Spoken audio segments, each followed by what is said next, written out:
¿Ya conoces la mejor forma de emplear tus piezas mayores como las torres y la dama?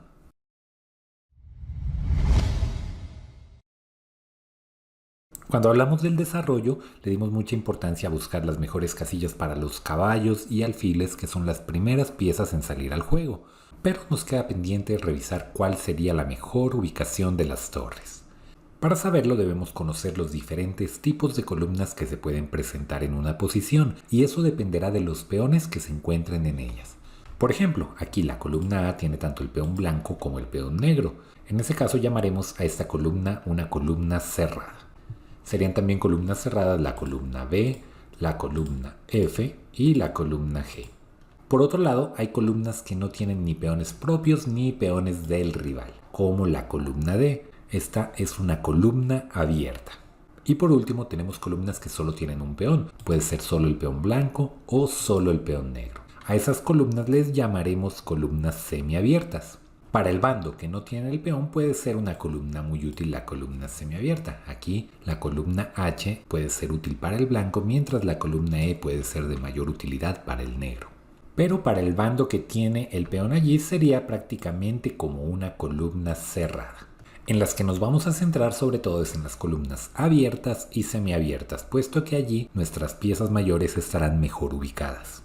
Recordemos que la clasificación de columnas depende de los peones que se encuentran allí. En este caso, la columna D sigue siendo una columna abierta, puesto que no hay peones ni blancos ni negros. Pero en este caso, esta columna pierde su importancia, puesto que no hay piezas que por su movimiento puedan aprovecharla. No tenemos torres, no tenemos dama en esta posición, así que esa columna realmente pierde su valor. Pero si cambiamos esas piezas menores por torres, cambiaría la situación. Aquí vemos cómo las blancas han ocupado la columna abierta con su torre desde D1. Eso les genera beneficios, puesto que esta torre tiene más movilidad que la del rival. La torre blanca puede moverse a 12 casillas diferentes, mientras que la torre negra solamente tiene 5 casillas a su disposición. Un método más eficaz para dominar la columna abierta sería doblar piezas mayores en esa columna, por ejemplo, doblar torres. Con doblar torres nos referimos a llevar las dos torres a la misma columna. De esa manera se impide el cambio que puedan proponer las negras allí, puesto que les llevaría a perder material. E incluso podríamos tratar de triplicar piezas mayores en esa columna.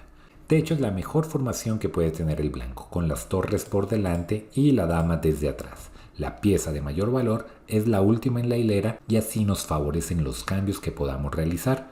Pero la sola ocupación de la columna no me da en sí una ventaja muy grande. La verdadera utilidad de esta columna está en que mis piezas pueden invadir, es decir, van a tratar de entrar en la posición del rival a través de esa columna. Dentro de estas casillas de invasión generalmente tienen mayor valor la séptima y la octava fila, puesto que generalmente hay varios objetivos de ataque allí. La torre blanca al entrar en D7 empieza a generar varias amenazas sobre los peones negros y limita más la movilidad y la defensa del negro. Así, estas casillas de invasión nos sirven para nuevas operaciones de ataque en el campo de nuestro rival. Pero no siempre es tan sencillo conquistar estas casillas de invasión, puesto que pueden estar defendidas por piezas del rival. Allí por lo general lo que hacemos es tratar de desviar o cambiar esas piezas que están defendiendo. Vamos a ver algunos ejemplos.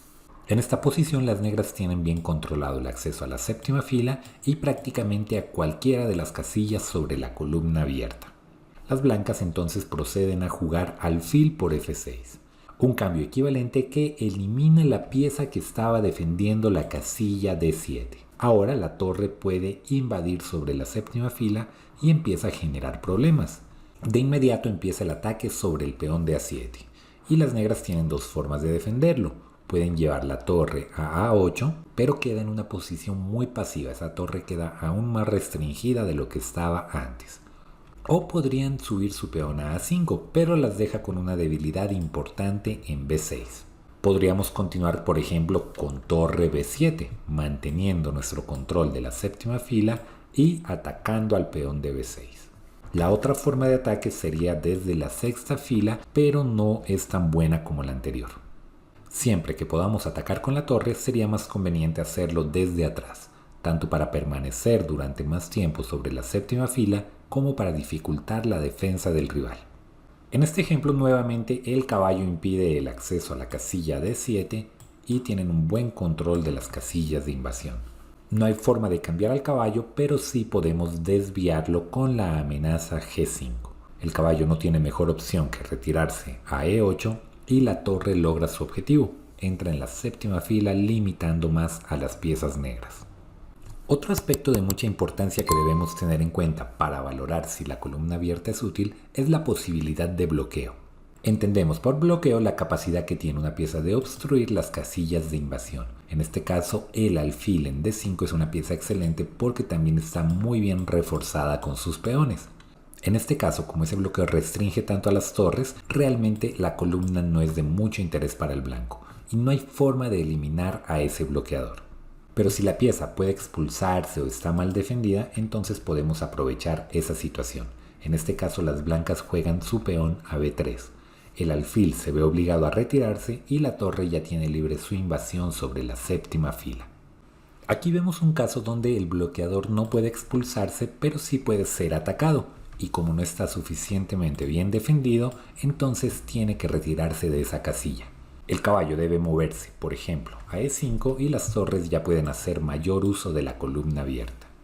En esta posición no servía traer un defensor más, porque son 3 piezas las que están atacando al caballo y solo 2 lo defenderían. Entonces las lleva a las negras a una pérdida de material. Alfil por D3 y tras los cambios en esta casilla, las blancas, aparte de quedarse con el dominio de la columna, también tienen un peón de ventaja. Aunque en algunos casos vemos al bando fuerte realizando el bloqueo. En este caso las blancas juegan alfil A7. A las blancas no les conviene cambiar torres porque vendría la otra torre negra y sería esta quien domine la columna. Lo mismo sucedería si llegara a ser turno de las negras. No les conviene cambiar torres porque les ceden el dominio a las blancas. Entonces, las blancas tras la jugada alfil A7 amenazan doblar torres en la columna A. Tras la jugada caballo G5 viene torre A6, atacando al peón de C6. Mientras las negras defienden su debilidad, las torres blancas logran doblarse en la columna A. Tras la jugada E5, por ejemplo, las blancas ya pueden retirar su alfil y tienen dominio de la columna. Al negro no le queda más que cambiar, pero vendría la otra torre en reemplazo de la de A6, o ceder la columna directamente. En ambos casos quedan las blancas con ventaja. Así que para el bando débil resulta muy útil el cambio de piezas. Esto haría que el bando fuerte disminuya su ventaja. En esta posición, jugando las negras, pueden realizar la jugada torre E8, con lo cual proponen el cambio de torres. Tras este cambio, las blancas, por ejemplo, pueden cambiar las 2 torres y la columna pierde toda su importancia y las blancas pierden la ventaja que tenían, y lo mismo sucedería si las blancas deciden conservar las torres pero retirándose. De hecho, en este caso ahora es el negro quien domina la columna y puede entrar en la séptima fila y buscar atacar los peones blancos desde atrás.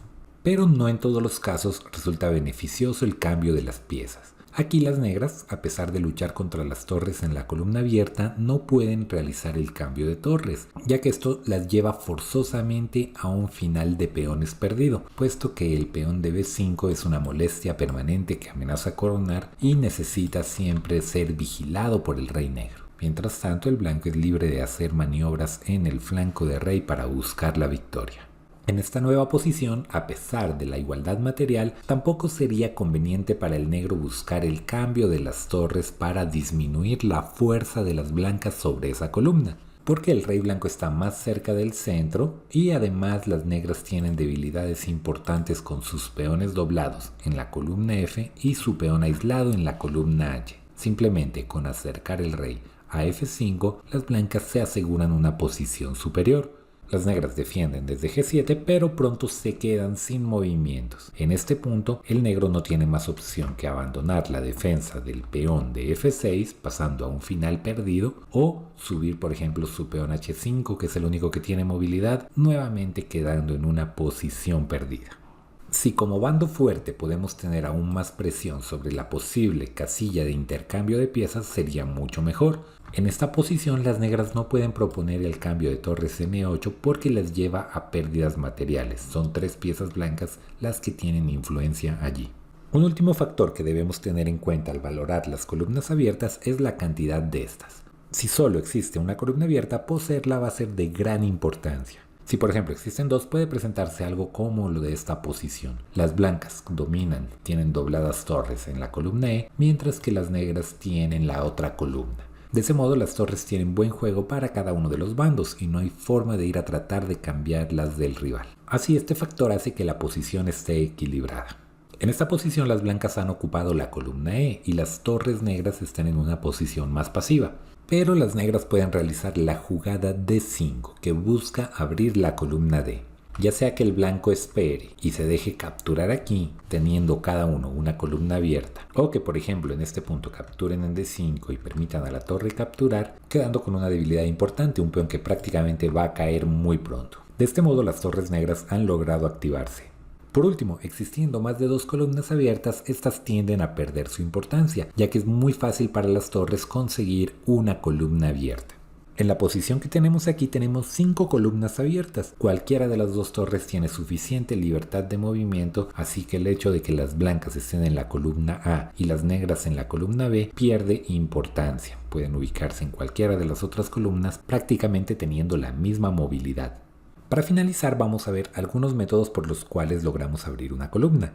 Desde la posición inicial todas las columnas son cerradas, así que alguno de estos métodos nos servirá para que podamos dar mejor uso a nuestras torres. El primer método sería que cambien dos peones que se encontraban en la misma columna. Una vez las blancas capturan con su peón E y las negras hacen lo mismo, la columna E ha quedado abierta. Cada uno de los bandos va a tratar de luchar más adelante por la ocupación y dominio de esa línea tan importante para sus piezas mayores. Otro caso sería cuando un peón captura abandonando una columna semiabierta. Hasta este momento no hay ninguna columna abierta y tras el cambio aquí han quedado dos columnas semiabiertas, una que es más útil para el blanco y una que será más útil para el negro.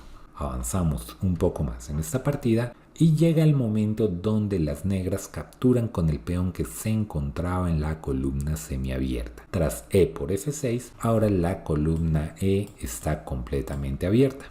Otra forma de abrir una columna sería capturando un peón que se encontraba sobre una columna semiabierta. Aquí las blancas han estado haciendo buen uso de la columna que tienen a su disposición, con las dos torres dobladas contra el objetivo de D6. Cuando capturan, esta columna ya queda abierta. Las negras podrían cambiar un par de torres y ahora el blanco puede más adelante invadir en la séptima fila, limitar el movimiento de las negras y emprender nuevos ataques. Por último, podríamos hacer uso de un sacrificio para abrir una columna. En este ejemplo, las blancas ubican su caballo en D5, esperando que sea capturado con el peón de E para recapturar también con peón. Ahora la columna es muy útil para el blanco y aprovechando que el rey negro permanece en el centro, buscarán crear posibilidades de ataque aquí. Bueno, así finalizamos este video, espero te sea muy útil para que puedas darle un mejor uso a tus torres. Si tienes alguna duda, recuerda dejarla en los comentarios. No olvides suscribirte a este canal para que no te pierdas nada y sigas mejorando tu ajedrez. Nos vemos en el próximo video.